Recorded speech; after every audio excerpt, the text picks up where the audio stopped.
இலங்கையின் முதற்தர சுற்றுலா தலம் ரீச்சாவின் மாபெரும் உணவு திருவிழா செப்டம்பர் மாதம் 5, 6 மற்றும் 7 தேதிகளில் இன்றைய டிக்கெட்டுகளை பெற்றுக் கொள்ளுங்கள்.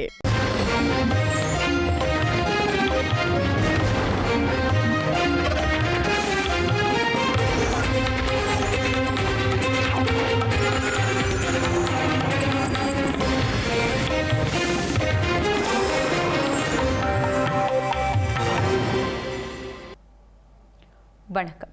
இது ஐபிசி தமிழின் காலை நேர பிரதான செய்திகள். முதலில் தலைப்புச் செய்திகள். பத்திரிகையாளர்கள் வேடத்தில் கரகட்டாவை கொலை செய்ய திட்டம். ஹெகல் பத்மே உள்ளிட்ட 5 90 நாள் தடுப்பு காவலில் வைக்கவும் உத்தரவு. வடக்கில் நினைவேந்தலுக்கு அனுமதி அளித்துவிட்டு ராணுவத்தை வேட்டையாடும் அரசாங்கம். புலம்பெயர் தமிழர்களை திருப்திப்படுத்தும் நடவடிக்கை என நாமல் குற்றச்சாட்டு. அனுரவின் யாழ் பயணத்தில் தமிழருக்கு நீதி இல்லை. உள்ளக விசாரணைக்கு அனுப்பிய கடிதங்கள் முட்டாள்தனமானவை எனவும் தெரிவிப்பு. நீட் தேர்வில் 0% மதிப்பெண் எடுத்த 27 பேருக்கு மருத்துவ இடம். வெளியான முடிவுகளில் அதிர்ச்சி. ஆப்கானிஸ்தானில் 1500 அண்மித்த நிலநடுக்க உயிரிழப்புகள். பலி எண்ணிக்கை மேலும் அதிகரிக்கலாம் எனவும் அச்சம்.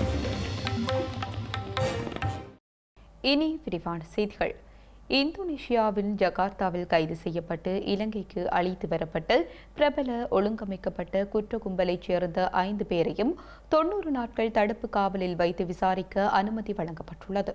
இவர்களில் 3 குற்றப்புலனாய்வு திணைக்களத்தின் காவலிலும் 2 மேற்கு மாகாண வடக்கு குற்றப்பிரிவின் காவலிலும் உள்ளனர். குற்றவாளிகளான ஹெகல் பத்மே, பாணந்துர நிலங்கல், கமாண்டோ சலிந்தல் ஆகியோர் குற்றப்புலனாய்வு திணைக்களத்தின் காவலில் விசாரணைகளுக்காக தடுத்து வைக்கப்பட்டுள்ளனர். அதனைப்போன்று தெம்பிலி லஹிரு மற்றும் பெக்கோ சமன் ஆகியோர் மேற்கு மாகாண வடக்கு குற்றப்பிரிவின் காவலில் வைக்கப்பட்டுள்ளனர். இந்த நிலையில் பயங்கரவாத தடுப்புச் சட்டத்தின் கீழ் அவர்களிடமிருந்து வாக்குமூலங்கள் பதிவு செய்யப்படும் என்று குற்றப்புலனாய்வு திணைக்களம் தெரிவித்துள்ளது.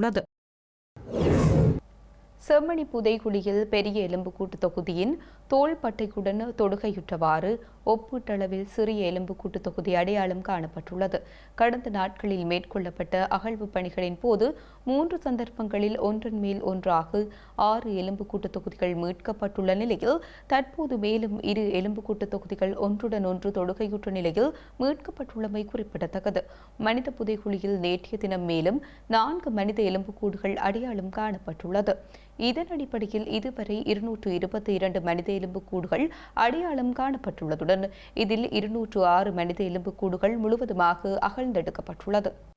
ஏற்கனவே சுத்தப்படுத்தப்பட்டு அடையாளப்படுத்தப்பட்ட 8 புதிய மனித எலும்பு தொகுதிகள் முழுமையாக அகழ்ந்தெடுக்கப்பட்டு அடையாளமிடப்பட்டு நீதிமன்றத்தின் கட்டுக்காவலுக்கு ஒப்படைக்கப்பட்டுள்ளதுடன் மொத்தமாக 206 முழுமையான மனித எலும்பு தொகுதிகள் தற்போது வரை அகழ்ந்தெடுக்கப்பட்டுள்ளது. இந்நிலையில் புதிதாக 4 மனித எலும்பு தொகுதிகள் சுத்தப்படுத்தப்பட்டு இலக்கமிடப்பட்டுள்ளதுடன் மொத்தமாக 222 மனித எலும்பு தொகுதிகள் இதுவரை காலமும் முழுமையாக சுத்தப்படுத்தப்பட்டு அடையாளமிடப்பட்டு இலக்கமிடப்பட்டுள்ளதை நாங்கள் பார்க்கக்கூடியதாக இருக்கின்றது.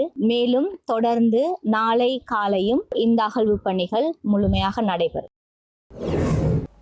புலம்பெயர் தமிழ் அமைப்புகளை திருப்திப்படுத்துவதற்காகவும் வடக்கில் நினைவேந்தலுக்கு முழுமையாக அனுமதி அளித்துவிட்டு இராணுவத்தினரை வேட்டையாடும் வகையிலும் அரசாங்கம் செயற்படுவதாக ஸ்ரீலங்கா பொதுஜன பெரமுனவின் தேசிய அமைப்பாளரும் நாடாளுமன்ற உறுப்பினருமான நாமல் ராஜபக்ஷ தெரிவித்துள்ளார். கண்டி அஸ்கிரிய பீட மகாநாயக தேரரை சந்தித்ததன் பின்னர் ஊடகங்களுக்கு கருத்து தெரிவிக்கையில் இவ்வாறு தெரிவித்துள்ளார்.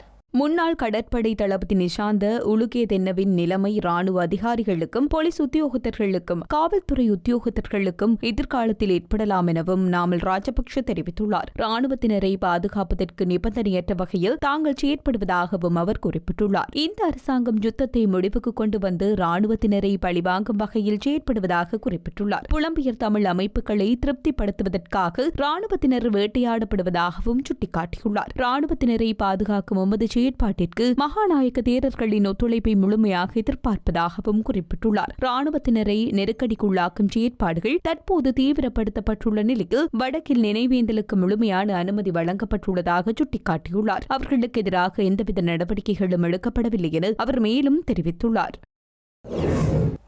நாட்டில் நடைபெறும் குற்றச் செயல்களில் அரசியல்வாதிகள் தொடர்பு பட்டிருந்தால் அவர்களின் பெயர்களை நாட்டு மக்களுக்கு வெளிப்படுத்த வேண்டும் என ஐக்கிய மக்கள் சக்தியின் தேசிய அமைப்பாளர் திசாத்த நாயக்க வேண்டுகோள் விடுத்துள்ளார். கண்டியில் இடம்பெற்ற ஊடக சந்திப்பு ஒன்றிலேயே அவர் இதனை தெரிவித்துள்ளார். எதிர்க்கட்சிகள் ஒன்று கூடி தங்கள் பணிகளை மேற்கொள்வது குறித்து அரசுக்கு பெரும் அச்சம் ஏற்பட்டுள்ளது எனவும் குறிப்பிட்டுள்ளார். இருப்பினும் அடக்குமுறைக்கு எதிராகவும் நாட்டின் ஜனநாயகத்தை பாதுகாப்பதற்கும் எதிர்க்கட்சி அரசியல் குழுக்கள் ஒன்றிணைந்துள்ளன என குறிப்பிட்டுள்ளார். இதேவேளை ஐக்கிய தேசிய கட்சியின் வருடாந்த சம்மேளனத்திற்கு உத்தியோகபூர்வ அழைப்பு விடுக்கப்பட்டால் அதில் பங்கேற்பதா இல்லையா என்பது கட்சி ரீதியில் கலந்துரையாடப்பட்டு தீர்மானிக்கப்படும் என தெரிவித்துள்ளார். தமது தற்போதைய இணைவு அரசாங்கத்தின் அடக்குமுறைகளுக்கு எதிரானது மாத்திரமே எனவும் அரசியல் பயணம் குறித்து எதிர்கால தீர்மானிப்பதாகவும் அவர் மேலும் தெரிவித்துள்ளார். யாழ்ப்பாணம் வருகை தந்த ஜனாதிபதி அனுரகுமார் திசாநாயக்க செம்மணி மனித புதைகுழியை பார்வையிடாமல் சென்றதும் அது தொடர்பில் தெரிவித்த கருத்தும் இலங்கை தீவில் தமிழருக்கு நீதி கிடைக்கப் போவதில்லை என்ற உண்மையை மேலும் உறுதிப்படுத்துவதாக அமைந்துள்ளதாக நாடாளுமன்ற உறுப்பினர் கஜேந்திரகுமார் பொன்னம்பலம் தெரிவித்துள்ளார். செம்மணி பகுதியில் இடம்பெற்ற நிகழ்வில் கலந்து கொள்வதற்கு முன்னதாக ஊடகங்களுக்கு கருத்து தெரிவிக்கையிலேயே அவர் இவ்வாறு தெரிவித்தார். தற்போதைய அரசாங்கம் உண்மையை கண்டறிவது மட்டும் போதும், அவர்களுக்கு எதிராக தண்டனை வழங்குவதை தவிர்க்கும் செயற்பாடுகளில் கடந்த அரசாங்கங்களைப் போல் இந்த அரசாங்கமும் செயற்பட்டு வருவதாக அவர் சுட்டிக்காட்டியுள்ளார். தமிழ் மக்களுக்கு எதிராக நிகழ்த்தப்பட்ட இனப்படுகொலை, மனித குலத்திற்கு எதிரான குற்றங்கள், போர்க்குற்றங்கள் என்பன தொடர்பு குற்றவாளிகளுக்கு தண்டனை வழங்காமல் தொடர்ச்சியாக பாதுகாக்கப்பட்டு வருவதாக குறிப்பிட்டுள்ளார். தற்போது செம்மணியில் எலும்புக்கூடுகள் 200 தாண்டிய நிலையில் தமிழ் மக்களுக்கு எதிராக நிகழ்த்தப்பட்ட இனப்படுகொலையின் கோர வடிவமாக செம்மணி மனித புதைகுழி காணப்படுவதாக தெரிவித்துள்ளார். யாழ்ப்பாணம் வருகை தந்த ஜனாதிபதி அனுர செம்மணியை பார்வையிடாமல் சென்றது பௌத்த சிங்கள பேரினவாத ஆட்சியின் வடிவமாகவே பார்க்க வேண்டியுள்ளதாக தெரிவித்துள்ளார். இப்படிப்பட்ட அரசாங்கத்தின் தலைவராக இருக்கின்ற ஜனாதிபதி அனுரகுமாரவுக்கு எம்மில் சிலர் செம்மணி விவகாரத்தில் நீதி நிலைநாட்ட உதவ வேண்டும் என கடிதம் எழுதுவது முட்டாள்தனமான செயற்பாடு என தற்போது விளங்கியிருக்கும் எனவும் அவர் சாடியுள்ளார். ஆகவே சிங்கள ஆட்சியாளர்களால் செம்மணி மட்டுமல்ல தமிழர் பகுதிகளில் நிகழ்த்தப்பட்ட இனப்படுகொலைகள், மனித குலத்திற்கு எதிரான குற்றங்கள் மற்றும் போர்க்குற்றங்கள் தொடர்பில் சர்வதேச குற்றவியல் நீதிமன்றத்திற்கு அடுத்து செல்வதே தீர்வுக்கு வழிவகுக்கும் என அவர் மேலும் தெரிவித்துள்ளார். பிரபல ஒழுங்கமைக்கப்பட்ட குற்றவாளியான ஹரகட்டாவை நீதிமன்ற வளாகத்தில் கொலை செய்ய திட்டமிட்டு பத்திரிகையாளர் போல் மாறு வேடமிட்டிருந்த துப்பாக்கிதாரி ஒருவர் மேற்கு மாகாண வடக்கு குற்றப்பிரிவால் கைது செய்யப்பட்டுள்ளார். சந்தேக நபர் நேற்றைய தினம் மகரகமவில் வைத்து கைது செய்யப்பட்டுள்ளார். அரசு நிறுவனம் ஒன்றில் ஊழியராக கடமையாற்றும் சந்தேக நபர் பாதாள உலக தலைவரான ஹெகல் பத்தர பத்மேவின் ஆலோசனைக்கு அமைய குறித்த கொலை திட்டமிடப்பட்டதாக காவல்துறையினர் தெரிவித்துள்ளனர். சந்தேக நபரிடமிருந்து எரிந்த நிலையில் ஒரு வீடியோ கேமரா மற்றும் துப்பாக்கியொன்றும் கைப்பற்றப்பட்டுள்ளதாக தெரிவிக்கப்பட்டுள்ளது. மேல் மாகாண வடக்கு குற்றப்பிரிவினரால் நேற்றைய தினம் இந்த கைது நடவடிக்கை மேற்கொள்ளப்பட்டுள்ளது. சந்தேக நபருக்கு ஹரக்கட்டா தடுத்து வைக்கப்பட்டுள்ள நீதிமன்ற வளாகத்திற்குள் ஊடுருவி இந்த தாக்குதலை மேற்கொள்ளும் பணி வழங்கப்பட்டிருந்ததாக காவல்துறையினரின் ஆரம்பகட்ட விசாரணைகளில் தெரியவந்துள்ளது. கொழும்பு மத்திய அதிவேக நெடுஞ்சாலையில் இடம்பெற்ற வீதி விபத்தில் 2 உயிரிழந்துள்ள நிலையில் மற்றும் ஒருவர் படுகாயமடைந்து வைத்தியசாலையில் அனுமதிக்கப்பட்டுள்ளார். மத்திய அதிவேக நெடுஞ்சாலையில் நேற்று இரவு 11 மணியளவில் இந்த விபத்து இடம்பெற்றுள்ளதாக தெரிவிக்கப்பட்டுள்ளது. லொரி ஒன்றும் பவுசர் வாகனம் ஒன்றும் மோதியதில் இந்த விபத்து ஏற்பட்டதாக காவல்துறையினர் தெரிவித்துள்ளனர். லொரியில் பயணித்த 2 உயிரிழந்துள்ளதாக காவல்துறையினரின் ஆரம்பகட்ட விசாரணைகளில் தெரிவிக்கப்பட்டுள்ளது. மருத்துவ பட்டப்படிப்பு கல்விக்காக மத்திய அரசு நடத்தும் நீட் எனப்படும் நுழைவு பரீட்சையில் வெட்டுப்புள்ளி மறை 40 மற்றும் மறை 25 மதிப்பெண் பெற்றவர்களும் தேர்ச்சி பெற்றதாக முடிவுகள் வெளியாகியுள்ளன. அதன்படி நீட் முதுநிலை தேர்வில் 0- மதிப்பெண் எடுத்த 27 பேருக்கு மருத்துவ படிப்பில் இடம் கிடைத்துள்ளதாக தெரிவிக்கப்பட்டுள்ளது. தரமான மருத்துவர்களை உருவாக்குவதே நீட் தேர்வு கொண்டுவரப்பட்டது என்று மத்திய அரசு தெரிவித்துள்ளது. ஆனால் 0% முறையால் நீட் தேர்வின் நோக்கமே பாதிக்கப்பட்டுள்ளது. பல தரப்பினரும் அதிருப்தி வெளியிட்டுள்ளனர். ஆப்கானிஸ்தானில் ஏற்பட்ட நிலநடுக்கத்தில் சிக்கி உயிரிழந்தவர்களின் எண்ணிக்கை 1500 அண்மித்துள்ள நிலையில் இந்த எண்ணிக்கை மேலும் உயர்வடையலாம் என அச்சம் வெளியிடப்பட்டுள்ளது.